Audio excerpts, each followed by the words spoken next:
दोस्तों आज हम पढ़ने वाले हैं खास विशेष टॉपिक जो 10वीं के सिलेबस 2021 और 20 का जो नया सिलेबस है उस नए सिलेबस के अनुसार ही हम पढ़ेंगे। नए सिलेबस के अनुसार हम पढ़ेंगे और ये जो अपना जो सिलेबस है वो सिलेबस रहने वाला है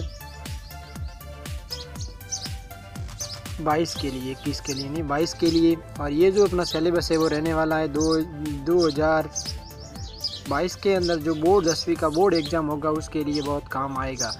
ये नया पाठ्यक्रम है। इस नया पाठ्यक्रम है और नए पाठ्यक्रम के अनुसार ही अपन पढ़ते हैं। तो आप अपने साथ एक नोटबुक रखिए और एक पेन रखिए और एक किताब भी रखिए। पहले इस वीडियो को देखिए और वीडियो को देखने के बाद इस वीडियो के अंदर आपको हर छोटी से छोटी चीज़ समझाई जाएगी। ऐसा समझाई जाएगी जैसे एक तरफ से किताब पढ़ी जा रही है और एक तरफ आपको बोर्ड पे समझाया जा रहा है। लेकिन आपको सिर्फ इतना होना चाहिए कि आपका ध्यान यहाँ होना चाहिए, आपका ध्यान इधर उधर नहीं होना चाहिए। जब आप पढ़ने बैठते हैं तो आपका ध्यान एक जगह एकाग्रसित होना चाहिए, तब जाके आपको ये याद होगा, वरना याद नहीं होगा। इस बार सिलेबस NCERT का है। इस बार सिलेबस जो है वो क्या है, NCERT का सिलेबस है। और इस सिलेबस के ऊपर जो ये सिलेबस है, ये जो सिलेबस है ये नया सिलेबस है। और इस सिलेबस में थोड़ा टफ हो सकता है सरल लेकिन टफ है नहीं, लगेगा टफ लेकिन बिल्कुल आसान भाषा में आपको समझाया जाएगा। तो चलते हैं अपने टॉपिक पर। नया सिलेबस है। सिलेबस ये बोर्ड विद्यार्थियों के लिए काम का है। बोर्ड परीक्षा 10वीं के लिए।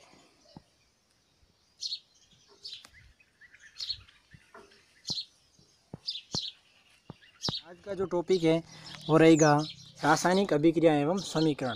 रासायनिक अभिक्रियाओं के बारे में आपने कक्षा 8 में भी पढ़ा और 9 में भी पढ़ा और अभी हम पढ़ेंगे कक्षा 10 के अंदर जो विस्तार से थोड़ी चर्चा करेंगे। देखो, अपने दैनिक जीवन में निम्नलिखित परिस्थितियों पर ध्यान दीजिए। देखो, कुछ परिस्थितियां दी गई है और इन परिस्थितियों के अंदर ध्यान देना है। पहला क्या है कि गर्मियों में कमरे के ताप पर दूध को खुला छोड़ दिया जाता है तो क्या होगा। गर्मियों के अंदर दूध को खुला छोड़ देते हैं तो क्या होता है। गर्मियों में कमरे के ताप पर दूध को खुला छोड़ दिया जाता है तो क्या होता है। और लोहे का तल या तसला या कील को आर्द्र वायु मंडल में खुला छोड़ दिया जाए तो क्या होगा। और अंगूर का किण्वन यदि करवाया जाए तो क्या होगा। भोजन को पकाया जाता है तब क्या होता है। और हमारा शरीर भोजन को पसा लेता है, हम सांस लेते हैं। ये सारी की सारी जो भी पॉइंट पढ़े अपन ने, ये सारी की सारी जो अभिक्रिया होती है वो रासायनिक अभिक्रिया होती है। और इन पूरी रासायनिक अभिक्रियाओं को हम आगे एक एक करके अभिक्रिया आगे हम चर्चा करेंगे। इन सभी परिस्थितियों में प्रारंभिक वस्तु की प्रकृति तथा पहचान कुछ न कुछ बदल जाती है। पदार्थ के भौतिक एवं रासायनिक परिवर्तनों के बारे में हम पिछली कक्षाओं में पढ़ चुके हैं। अब मैंने कहा जस्ट कि 8वीं में भी आपने पढ़ा है, 9वीं में पढ़ा है। लेकिन दोस्तों इतना ध्यान देना कि 8वीं में भी आप प्रमोट हुए थे और 9th में भी प्रमोट हुए, यानी कि आप कह सकते हो कि 8वीं से सीधे आप 10वीं में आए हो, 2 क्लास सीधी छलांग लगाइए। तो थोड़ा समझने में थोड़ी समस्या होगी, लेकिन चिंता नहीं करनी है। मैं यहाँ पे आपको बिल्कुल सरल भाषा के अंदर आपको आसान भाषा में समझाऊंगा। अगर आपने कमेंट किए और सही तरीके से अगर आपने रेस्पॉन्स दिया तो अगर आपने कहा तो हमें मारवाड़ी में भी आपको समझा सकता हूँ। जब कोई रासायनिक परिवर्तन होता है तो हम कह सकते हैं कि ये एक रासायनिक अभिक्रिया है। मान लो कोई भी अगर परिवर्तन हो रहा है तो अगर मान लो किसी भी वस्तु के अंदर अगर मान लो कोई चेंज होता है तो उसके अंदर कौन सी अभिक्रिया होती है। रासायनिक अभिक्रिया। कौन सी अभिक्रिया होती है। रासायनिक अभिक्रिया होती है। कौन सी अभिक्रिया होती है। रासायनिक अभिक्रिया होती है। तो उसके अंदर रासायनिक अभिक्रिया होती है। देखो आगे, आप शायद सोच रहे होंगे कि रासायनिक अभिक्रियाओं का वास्तविक अर्थ क्या है और हम कैसे जान सकते हैं कोई रासायनिक अभिक्रिया हुई है। और इन प्रश्नों के उत्तर पाने के लिए आइए हम एक क्रियाकलाप करते हैं। देखो, एक क्रियाकलाप करते हैं अपन। ये जो क्रियाकलाप है ये क्रियाकलाप करते हैं। ये क्रियाकलाप क्या है। इस क्रियाकलाप के अंदर देखो,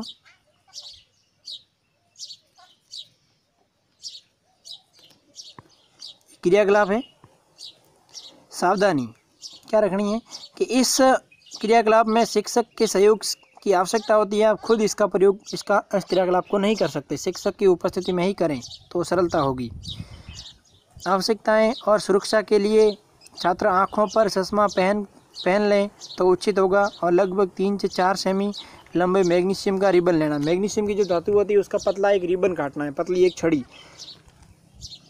रिबन काटना है, और इसे रेगमाल पत्र से रगड़कर साफ कर दें। रेगमाल का पत्र क्या होता है, जैसे आपने देखा होगा, जैसे मान लो कोई जंग वगैरह लग जाता है तो दुकानों पर मिलता है, एक पत्र आता है जिसमें एक सतह खुरदरी होती है और एक सतह खुरदरी नहीं होती। जो खुरदरी सतह होती है, जो जंग लगा हुआ होता है, उसको साफ कर दीजिए, वो उसको बोलते हैं रेगमाल का पत्र।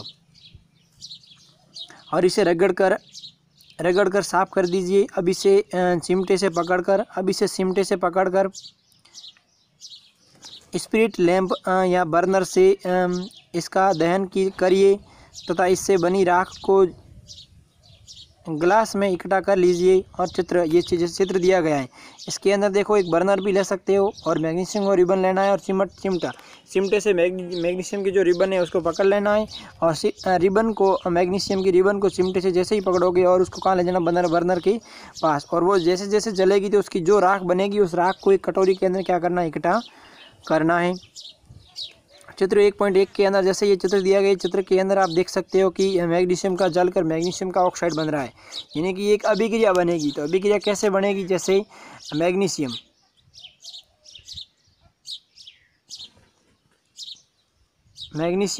का सूत्र होता है Mg, और Mg की अभिक्रिया जैसे ही ऑक्सीजन। और एक बात ध्यान रखना कि किसी भी पदार्थ का जब दहन होता है तो वो ऑक्सीजन की उपस्थिति के अंदर होता है। तो जब ऑक्सीजन उपस्थित होती है तो ये बन जाएगा MgO।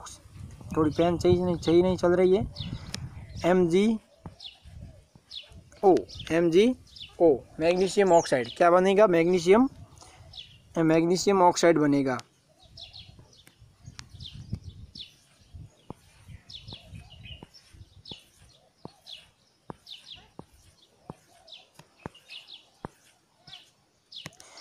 ये बन जाए, 1 मिनट हो,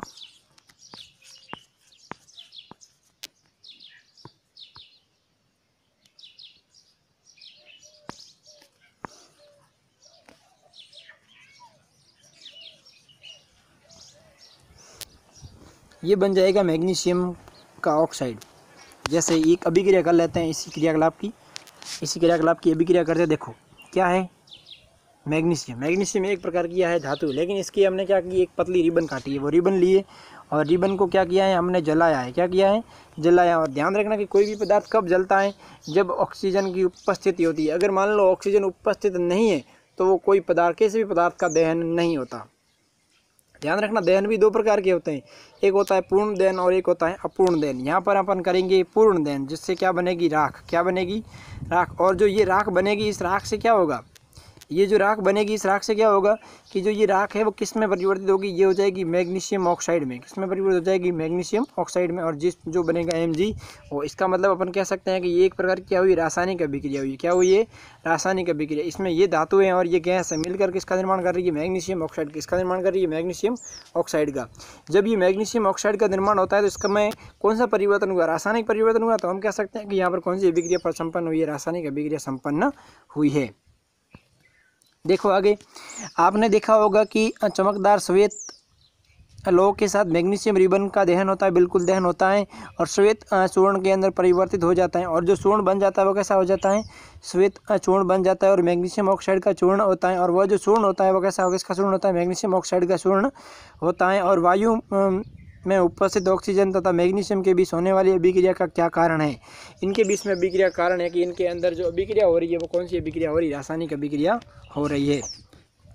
देखो क्रियाकलाप 2 और क्रियाकलाप 3 में क्या है, पहला क्रियाकलाप हो गया। क्रियाकलाप दूसरा क्या कहता है कि एक परख नली में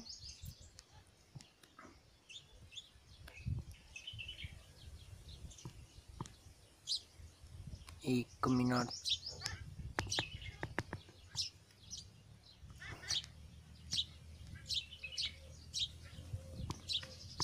छोड़ो, हाँ, एक परख नली में लेड लेना है, लेड का मतलब शीशा लेना है, और लेड नाइट्रेट का घोल लीजिए और इसमें पोटेशियम आयोडाइड का घोल मिला दीजिए और आप परीक्षण कीजिए। ये प्रयोग आप खुद कर सकते हो, नहीं तो आप अगर आप उच्च कक्षाओं में जाओगे तो आप इसको लैब के अंदर ये आपको करने को मिलेगा। कहाँ पर? लैब में। लैब में ये आपको प्रयोग करने को मिलेगा। ये जो है ये आपको लैब के अंदर करने को मिलेगा। देखो ये क्रियाकलाप क्या है। एक शंक्वाकार फ्लास्क पर एक परत नली में कुछ दानेदार जिंक लीजिए और इस तनु हाइड्रोक्लोरिक अम्ल और सल्फ्यूरिक अम्ल मिला दीजिए। अगर आपको तनु और सांद्र के अंदर अगर विभेद जानना है तो हमारी प्ले लिस्ट है, उस प्ले लिस्ट के अंदर अम्ल और सार की जो 2 संकल्पना दी गई, उन 2 संकल्पनाओं से पहले आपको तनु और सार के बारे में स्पष्ट अच्छे तरीके से समझाया गया है कि तनु क्या होता है और सार क्या होता है, तनु और सांद्र क्या होता है, दोनों में क्या फ़र्क होता है। सावधानी क्या रखनी है कि अम्ल का इस्तेमाल सावधानी से कीजिए। अगर मान लो कोई एसिड का इस्तेमाल कर रहे हो तो सावधानी से करना चाहिए। अगर थोड़ी सी लापरवाही करते हैं तो अपन जल सकते हैं, हाथ जल सकता है, क्योंकि वो तेजाब, सामान्य भाषा में तेजाब कहते हैं। क्या जस्ते के दानों के आसपास कुछ होता दिखाई दे रहा है? शंक्वाकार फ्लास्क की परत नली पर स्पर्श कीजिए और इसके तापमान में कोई परिवर्तन हुआ? हाँ बिल्कुल, इसके तापमान में क्या होगा? धीरे धीरे परिवर्तन होगा। ऊपर दिए गए क्रियाकलाप, 3 क्रियाकलापों के आधार पर हम कह सकते हैं कि निम्न किस प्रकार के परीक्षणों के सहायता निर्धारित कर सकते हैं।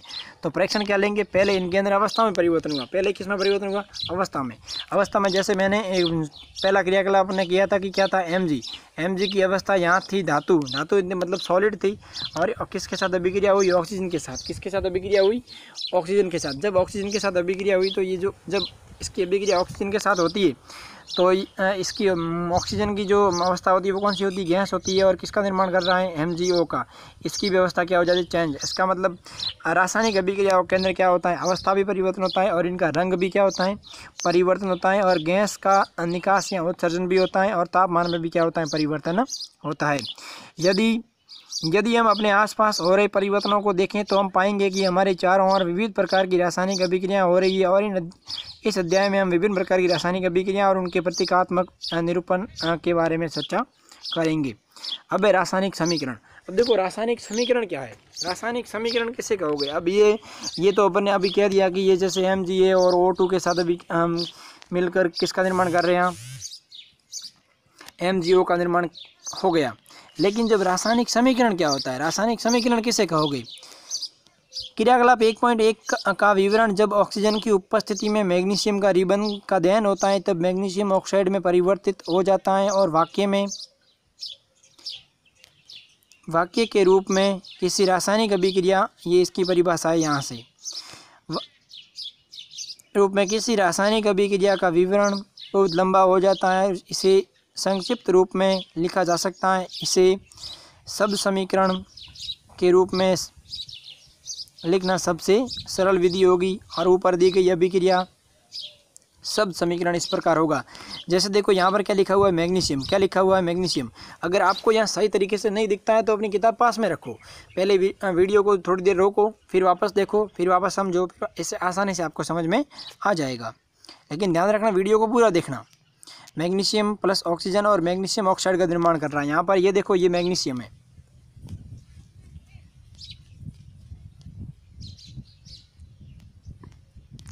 ये देखो अपन कर लेते हैं। जैसे ये क्या? मैग्नीशियम है, ये Mg प्लस O2, इसका मतलब जो ये पूरा पक्ष है ये कहलाएगा अभिकारक। क्या कहलाएगा? अभिकारक। ये जो पूरा पक्ष है वो अभिकारक कहलाएगा। क्यों कहलाएगा? क्योंकि ये पूरी अभिक्रिया के अंदर भाग लेगा, मतलब अभिक्रिया करके उत्पाद का निर्माण करेगा। किसका निर्माण करेगा? उत्पाद का। जब ये उत्पाद का निर्माण करेगा तो ये क्या कहलाएगा? अभिकारक। क्या कहलाएगा? अभिकारक कह सकते हो या इसको क्रियाकारक भी कह सकते हो। फिर ये किसका निर्माण करेगा? MgO का निर्माण करेगा। यहाँ पर 2 लिखते हैं क्योंकि ये संतुलित है। संतुलित के लिए भी हम आगे पढ़ेंगे, जिससे अब रासायनिक अभिक्रिया को संतुलित करना है, वो भी जस्ट इसके आगे का जो वीडियो आएगा उसके अंदर आपको मिलेगा। तो ये अभिकारक, ये बन गया उत्पाद। ये क्या बन गया? उत्पाद। क्या बन गया? उत्पाद, जिसे कहोगे आप मैग्नीशियम का ऑक्साइड। ये मैग्नीशियम और ऑक्साइड, जैसे ये पड़ा है मैग्नीशियम का ऑक्साइड, ये मैग्नीशियम का ऑक्साइड। अभिक्रिया 1.1 में मैग्नीशियम तथा ऑक्सीजन ऐसे पदार्थ हैं जिनमें रासायनिक परिवर्तन होता है और इन्हें अभिकारक कहते हैं, और इस अभिक्रिया में नए पदार्थ मैग्नीशियम ऑक्साइड का निर्माण होता है, अतः इसे क्या कहते हैं, उत्पाद कहते हैं। मतलब इसके अंदर अगर नया पदार्थ बनता है, अगर मान लो इसके अंदर यदि नया पदार्थ बनता है, इसका मतलब क्या बना है, उत्पाद। क्या बना है, उत्पाद। और यदि मान लो कोई भी रासायनिक अभिक्रिया होती है और उस अभिक्रिया के अंदर मान नया पदार्थ बनता है, तो उसके अंदर कौन सा परिवर्तन होता है, रासायनिक परिवर्तन होता है। शब्द समीकरण में अभिकारकों में उत्पाद में परिवर्तन को उसके मध्य में एक तीर का चिन्ह लगाकर दर्शाया जाता है। जैसे मैंने अभी आपको एक समीकरण लिखा था, उसके अंदर Mg लिखा, प्लस लिखा, और फिर क्या लिखा, O लिखा, 2 लिखा, और क्या लिखा अपन ने, MgO। क्या लिखा, MgO। अगर आप अभिक्रिया का से दोनों को अलग अलग, अगर अभिकारक को अलग दर्शाना है और उत्पाद को अलग दर्शाना है, तो उसके मध्य में क्या इसका चिन्ह लगाना है, तीर का चिन्ह लगाना है, और एक मध्य में एक तीर का निशान लगाकर दर्शाया जाता है, और अभिकारकों के बीच प्लस का चिन्ह। जैसे मान लो ये दो अभिकारक है, तो दो अभिकारकों के बीच किसका चिन्ह लगा दिया, प्लस का चिन्ह। अगर मान लो दो अभिकारक नहीं है, एक अभिकारक ही है, तो उसके अंदर प्लस का चिन्ह लगाने की जरूरत नहीं है। अगर मान लो अभिकारक उसके अंदर दो से अधिक है, तो वहाँ पर प्लस का चिन्ह लगाना अनिवार्य है। बाईं ओर लिखा जाता है, और इसी प्रकार उत्पादों के बीच का योग प्लस का चिन्ह लगाकर दाईं ओर लिखा जाता है। अर्थात आप कह सकते हो कि जो अभिकारक होंगे उनको तो कहाँ लिखेंगे, बाईं ओर। कहाँ लिखेंगे, बाईं ओर। और जो उत्पाद होंगे वो कहाँ लिखेंगे, दाईं ओर। ध्यान रखना, ये बातें महत्वपूर्ण है कि अभिकारक को कहाँ लिखेंगे, अभिकारक को लिखेंगे बाईं ओर, और उत्पाद को लिखेंगे दाईं ओर। अब रासायनिक समीकरण लिखना, रासायनिक समीकरण लिखना। कैसे लिखते हैं रासायनिक समीकरण, देखो। क्या रासायनिक समीकरण के निरूपण की इससे भी संक्षिप्त विधि है? हाँ बिल्कुल, इससे भी संक्षिप्त विधि है। कौन सी है? शब्दों में कह सकते हैं कि रासायनिक सूत्र का उपयोग करके रासायनिक समीकरणों को अधिक संक्षिप्त तथा उपयोगी बनाया जा सकता है। और रासायनिक समीकरण किसी भी रासायनिक अभिक्रिया को दर्शाता है, और यदि आप मैग्नीशियम ऑक्सीजन का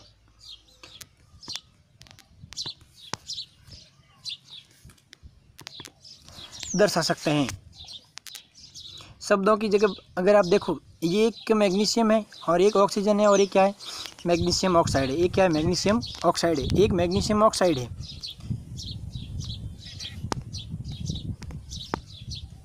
ये क्या है, मैग्नीशियम ऑक्साइड है। और स्पष्ट करें तो शब्द समीकरण में इस प्रकार से लिखा जा सकता है, जैसे Mg लिख दिया, O2 लिख दिया, क्या लिख दिया, O2 लिख दिया, और क्या बन गया, MgO। अर्थात कह सकते हैं कि तीर के निशान के बाईं ओर, यानी कि इस साइड जो तीर किया है ना मैंने, इस साइड बाईं ओर और दाईं ओर, बाईं ओर तो क्या लिखेंगे, अभिकारक। बाईं ओर क्या लिखेंगे, अभिकारक। जैसे यहाँ लिखा हुआ है ये वाला, ये अभिकारकों को भी ये बाईं ओर, और दाईं ओर क्या लिखते हैं, उत्पाद। और दाईं ओर इसने लिख दिया MgO। क्या लिख दिया, MgO। परमाणुओं की संख्या गिनी जाती है और उनकी तुलना करें। क्या दोनों और तत्वों के परमाणुओं की संख्या समान है, और यदि हैं तो समीकरण संतुलित है। अब देखो यहाँ पर और यहाँ पर दोनों में परमाणुओं की संख्या समान देखनी है। अगर समान है तो संतुलित है, अगर समान नहीं है तो असंतुलित है। आगे हम समीकरणों को संतुलित करेंगे, जहाँ पर आपको क्लियर समझ में आ जाएगा। थोड़ा ध्यान रखना। यदि नहीं तो समीकरण असंतुलित हैं, और क्योंकि समीकरण के दोनों ओर का द्रव्यमान बराबर नहीं है। दोनों ओर का द्रव्यमान क्या है, बराबर नहीं है। अगर दोनों ओर का द्रव्यमान बराबर रहता है तो वो समीकरण क्या कहलाएगा, संतुलित कहलाएगा। अगर दोनों ओर का द्रव्यमान बराबर है तो संतुलित है, अगर बराबर नहीं है तो संतुलित नहीं कहा जाएगा। किसी रासायनिक अभिक्रिया का ऐसा रासायनिक समीकरण जिसका ढांचा रासायनिक समीकरण कहलाता है। और इस प्रकार समीकरण 1.2 मैग्नीशियम के वायु में जलने का ढांचा भी एक प्रकार का क्या है, समीकरण है। अर्थात जैसे ये बन गया MgO, क्या बन गया, MgO प्लस क्या बना, O2, क्या बना, O2 और ये क्या बनेगा MgO, क्या बनेगा MgO। अर्थात कह सकते हैं कि MgO यहाँ पर ऑक्सीजन के 2 है तो यहाँ पर भी 2 लिखेंगे, यहाँ पर भी 2 और यहाँ 2 है ही। अर्थात कह सकते हैं कि ये अभी समीकरण क्या है, संतुलित है। ठीक है, ध्यान रखना कि पढ़ते वक्त किताब पास में रखना। अगर किताब पास में नहीं है तो फिर समझना थोड़ा मुश्किल है, लेकिन किताब पास में रखना। हो सकता है इसमें थोड़ा दिखे नहीं, लेकिन लाइन टू लाइन थोड़ा ध्यान रखना तो आपको आसानी से समझ में आ जाएगा। इससे आगे का जो वीडियो वो आएगा कल। ओके, थैंक यू, धन्यवाद।